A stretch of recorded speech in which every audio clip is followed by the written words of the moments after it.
नमस्कार. मी डॉक्टर नीमा आचार्य. मी आचार्य विनोबा भावे ग्रामीण रुग्णालय वर्धा येथे स्त्री विभाग प्रमुख आहे. आज आपण जाणून घेणार आहोत अ, अति जोखमीची प्रेग्नन्सी म्हणजे काय, ज्याला आपण इंग्लिशमध्ये हाय रिस्क प्रेग्नन्सी असं म्हणतो.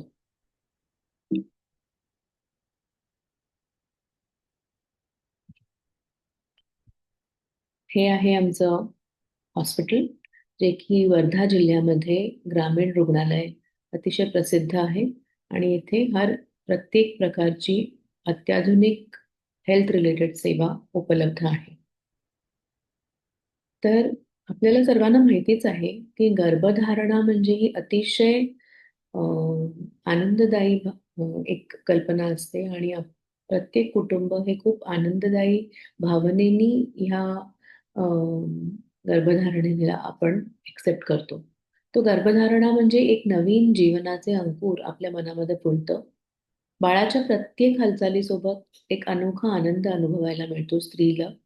आई होण्याची जाणीव ही जितकी सुंदर तितकी जबाबदारीचीही असते.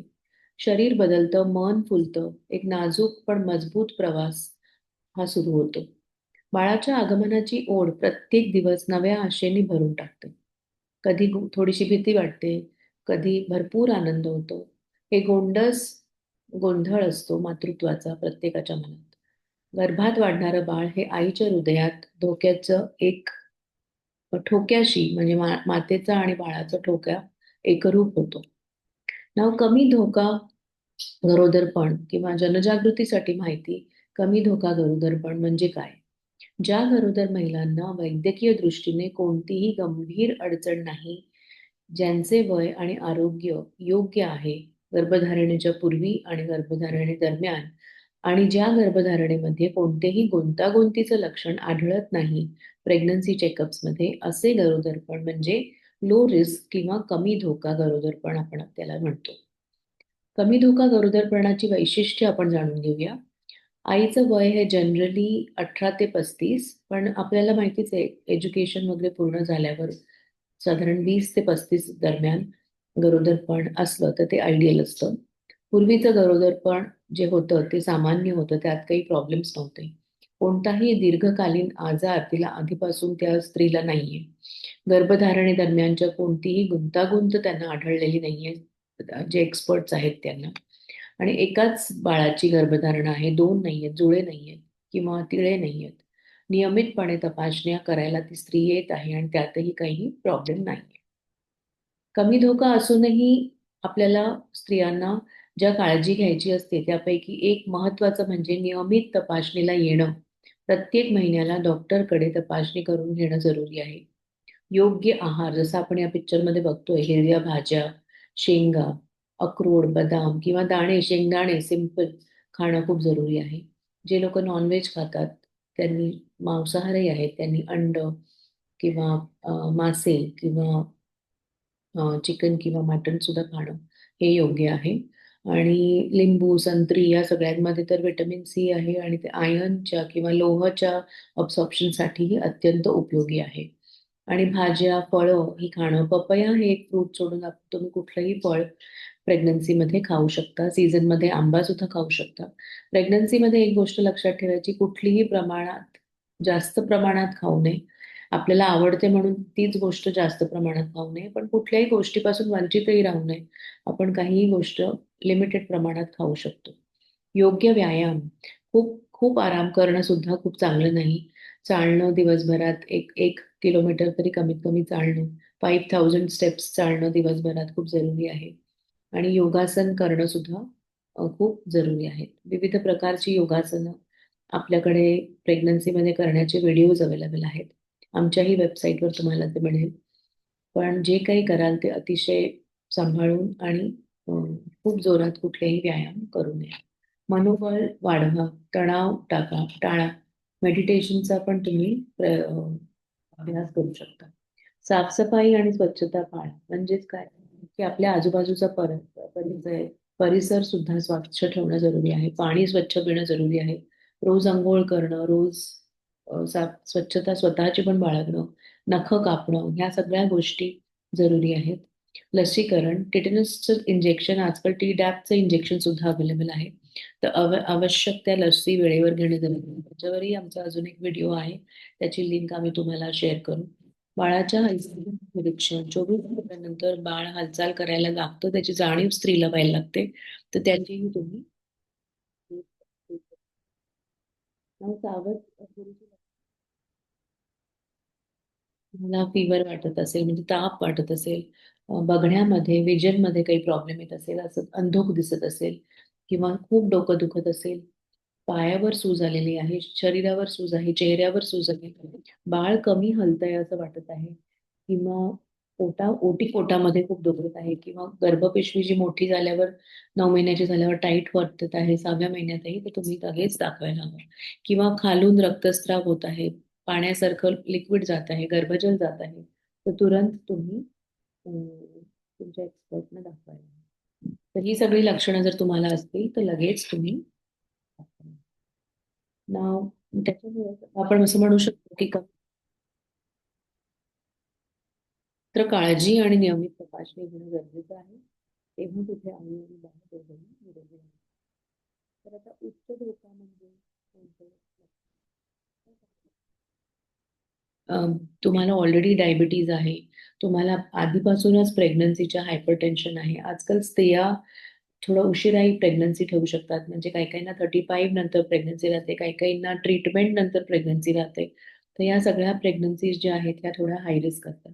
त्यांच्या फॅमिलीमध्ये डायबिटीज आहे, हायपरटेन्शन आहे, ज्यांना थायरॉइडचा प्रॉब्लेम आहे, त्यांची काही आधी ऑपरेशन झालेले आहेत, हार्टचं ऑपरेशन झालेलं आहे, किंवा दुसरं कोणतंही मेजर ऑपरेशन झालेलं आहे, त्या सगळ्या हाय रिस्क प्रेग्नन्सी असू शकतात. ज्यांना आकडीची बिमारी आहे, किंवा ज्यांना ह्या प्रेग्नन्सीमध्ये किंवा आधीच्या प्रेग्नन्सीजमध्ये प्रॉब्लेम्स होते, आधीच्या प्रेग्नन्सीमध्ये अबॉर्शन झालंय, किंवा ते बाळ नाहीये जिवंत, किंवा त्याला काही प्रॉब्लेम्स आहेत, कंजेनायटल डिफेक्ट्स म्हणतो आपण त्याला, अनुवंशिक काही आजार असतील तुमचे, तुमचं कझिन्सचं लग्न झालेलं आहे, किंवा त्याला आपण कॉन्सॅन्ग्विनियस मॅरेज म्हणतो, हे असे जर प्रॉब्लेम्स असतील त्यांना आपण उच्च धोका गरोदरपण असं म्हणतो.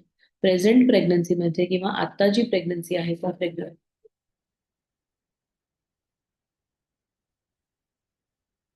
किंवा थ्रू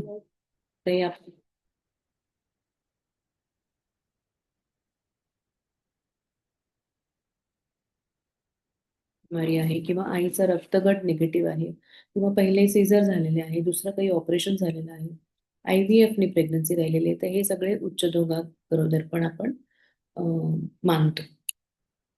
तर आईचं वय 18 वर्षाच्या खाली किंवा 35 वर्षाच्या वर असणं, मधुमेह किंवा उच्च रक्तदाब, थायरॉइड, जसं मी आत्ताच म्हटलं, या सगळ्या गोष्टी असेल, किंवा एकाच्या ऐवजी 2 बाळं असतील, तिळे असतील, तर प्रेग्नन्सीची रिस्क ही वाढते. ज्या बायका धूम्रपान किंवा मद्यपान किंवा एखाद्याला तंबाखू खर्याचं व्यसन असेल, तर ते सुद्धा अतिशय धोकादायक प्रेग्नन्सी आम्ही मानतो. तर आताच आपण ऑलरेडी पाहिलंय, रक्तदाब वाढणं, पाय सुजणं, अपुरा बाळाची हालचाल, हालचाल नाही जाणवणं, वेदना खूप होणं, रक्तस्राव होणं, या सगळ्या ज्या अ, आहेत प्रॉब्लेम्स, हे आपल्याला अतिधोका प्रेग्नन्सीकडे घेऊन जातं. काय काळजी घ्यायला हवी आपण अति धोका प्रेग्नन्सी न होण्यासाठी?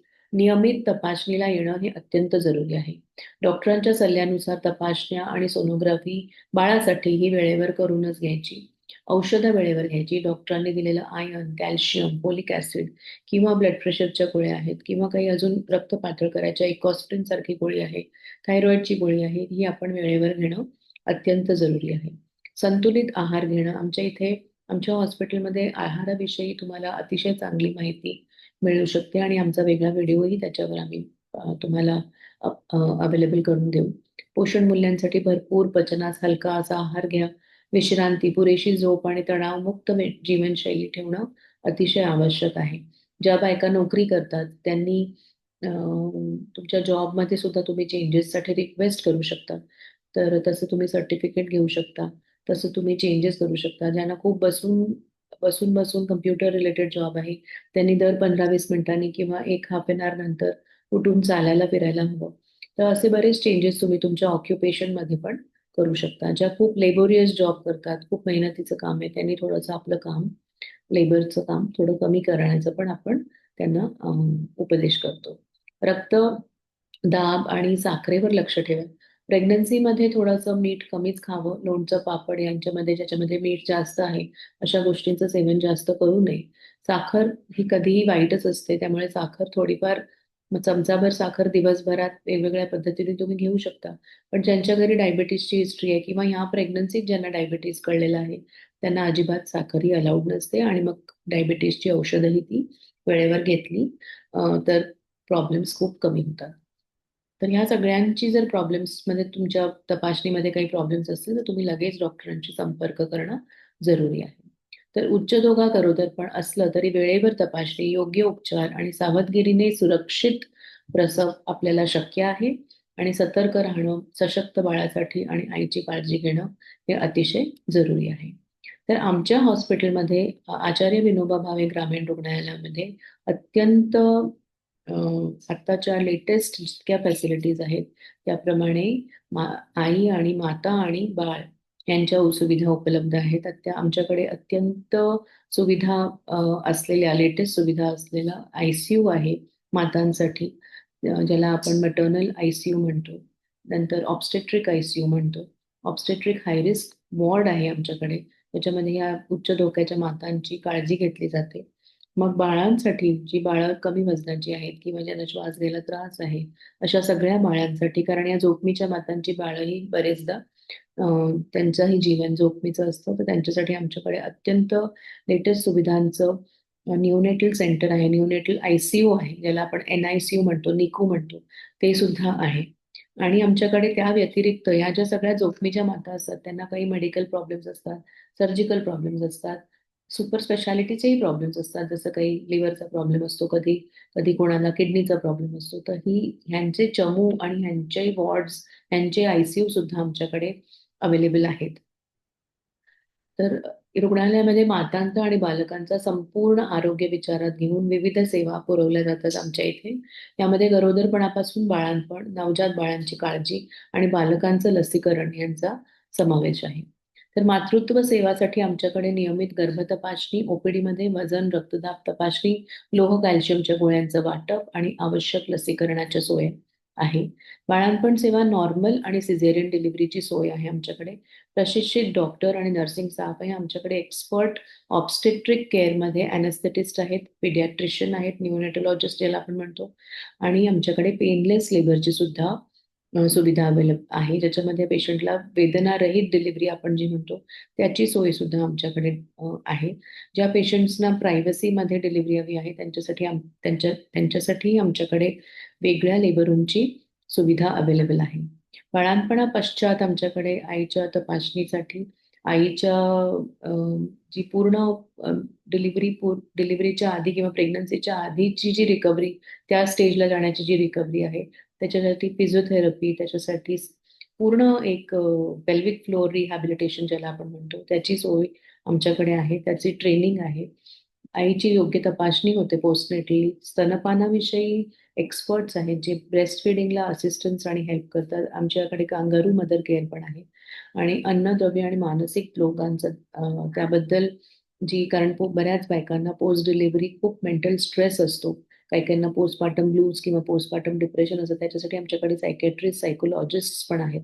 तर ह्या सगळ्या सुविधा आमच्या हॉस्पिटलमध्ये अवेलेबल आहेत. तर हे आमचं हॉस्पिटल आहे, हे कॉन्टॅक्ट नंबर्स आहेत. तर तुम्ही आमच्या हॉस्पिटलच्या सेवेचा उपयोग करून घ्यावा हीच आमची तुम्हाला विनंती आहे आणि आमची अपेक्षा आहे. आम्हाला सेवेचा तुम्ही अवसर द्यावा. तर बालरोग्य सेवाबद्दल काय आहे आमच्याकडे? आमच्याकडे नवजात मुलांसाठी NICU आहे, इंटेन्सिव्ह केअर युनिट आहे. पहिल्या तासातच आम्ही बाळाचं स्तनपान सुरू करतो. जन्मतारखेची नोंदणी करतो. लसीकरण सेवा आहे आमच्याकडे बाळाची. नियमित लसीकरणाची शिबिरं सुद्धा आमच्याकडे होतात. शिशु आणि बाल संगोपन सल्ला आहे, पोषण आहार, स्तनपान या सगळ्यांबद्दल आमच्याकडे उपलब्ध सेवा आहेत. इतर सहाय्यक सुविधा म्हणजे आमच्याकडे वेगळी सोनोग्राफीची सोय आहे, जी की 24 तास सोनोग्राफी आणि रक्त तपासणीच्या सोयी आमच्या हॉस्पिटलमध्ये आहेत. आणि रुग्णवाहिका आमच्याकडनं पेशंटला प्रोव्हाइड होते, जी घरपोच आणणे आणि सोडणे डिलिव्हरीच्या पेशंटला त्याची सोय आहे.